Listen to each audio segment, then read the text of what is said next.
ایک دن میں اور میرا دوست آفس کی کنٹین میں بیٹھے چائے پی رہے تھے۔ میں نے جب ان کی جانب دیکھا تو وہ بجھے بجھے سے تھے۔ وجہ پوچھی تو وہ کہنے لگا، مجھے آج مرے ہوئے 3 سال ہو گئے۔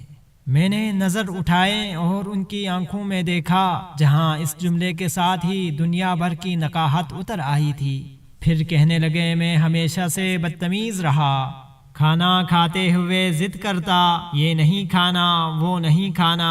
مجھے نہیں یاد کہ 5ویں جماعت تک میں نے اپنے ہاتھ سے نہایا کھانا کھایا ہو یا جوتوں کے تسمے بند کیے ہو۔ باپ بھائی اور بہن کی محبت مجھے نہ مل سکی۔ پرائمری اور مڈل اور پھر میٹرک تک یہی عادت رہی۔ پھر رات کو سونے سے پہلے کتابیں، کاپیاں، بیگ، غرض تمام چیزیں ادھر ادھر چھوڑ کر سو جاتا ہوں، مگر صبح آنکھ کھلتے ہی دیکھتا ہوں تمام چیزیں بہت سلیقے سے بستے میں پڑی ہوئی ہے، اور میرا بیگ بڑی نفاست سے میز پر رکھا ہوا ہے۔ مجھے لاکھ بار کہا جاتا کہ دودھ پی کر سونا، مگر میں نہیں پیتا تھا۔ لیکن جب صبح اٹھتا تو لب شیریں منہ کا ذائقہ بدلا ہوتا۔ پہلے پہل تو پتہ نہیں چلتا، لیکن آہستہ آہستہ پتہ چل گیا کہ رات کو نیند میں ہی دودھ پلا دیا جاتا تھا۔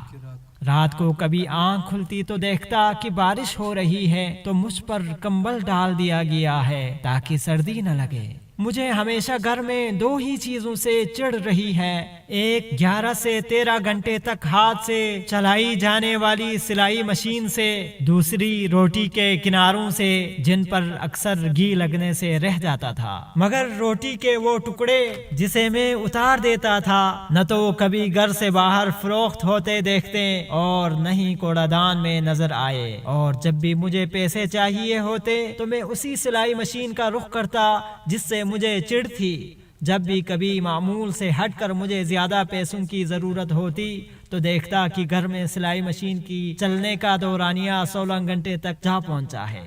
مجھے یاد ہے کالج میں داخلہ کے وقت مجھے 1500 روپے چاہیے تھے۔ میں نے گھر آ کر بتا دیا۔ اس رات 2 بجے کے قریب میری آنکھ کھلی تو گھر کے برآمدے میں کچھ کٹ پٹ ہوتی ہوئی محسوس ہوئی۔ ذرا غور کیا تو محسوس ہوا کہ کوئی گٹھی گٹھی سسکیوں کے ساتھ رو رہا ہے۔ چپکے سے برآمدے میں جا کر دیکھا تو موٹے شیشے کے چشمے لگائے میری ماں جانے کب سے مشین میں دھاگے ڈالنے کی مسلسل کوشش کر رہی ہے اور ساتھ آنسو گر رہی ہے۔ میں نے پوچھا، کیا کر رہی ہو ماں؟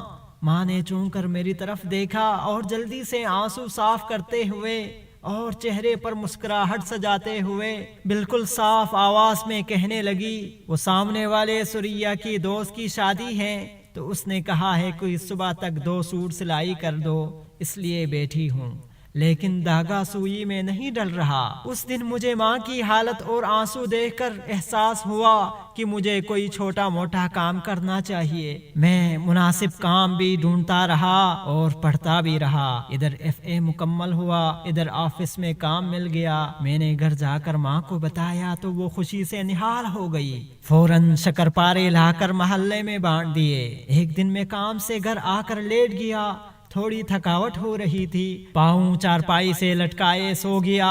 جب اٹھا تو دیکھا کہ خلاف معمول آج نہ جوتے میرے پاؤں سے اترے تھے نہ ہی کھانا بنا تھا۔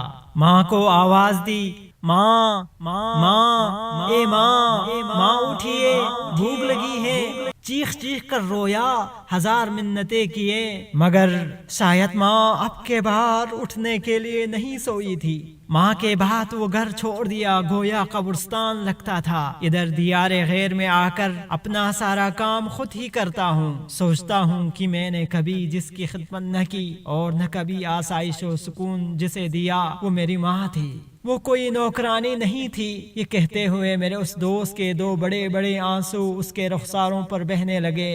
اللہ تعالیٰ میرے اور جس کے بھی والدین حیات ہیں، سب کے والدین کو ایمان اور صحت کے ساتھ خوش رکھیں۔ ماں بڑی نعمت ہے، اس کی خدمت کیجیے۔